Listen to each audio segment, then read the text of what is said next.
Адамдық диханшысы.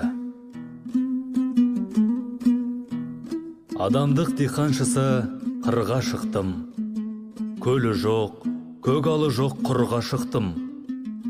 Тұқымын адамдықтың шаштым ектім. Көңілін көгертуге құл халықтың. Қор болған босқа кетіп еңбек бейнет. Құлдарға құлдықтан жоқ артық зейнет. Оттай бер, жануарым екі аяқты, адамдық хайуанға қанша қажет. Жаратқан малды Құдай не керекке? Мінуге, сою, соғу, жүндемекке.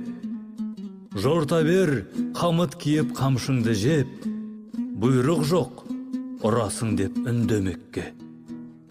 Таяққа ет үйренген қой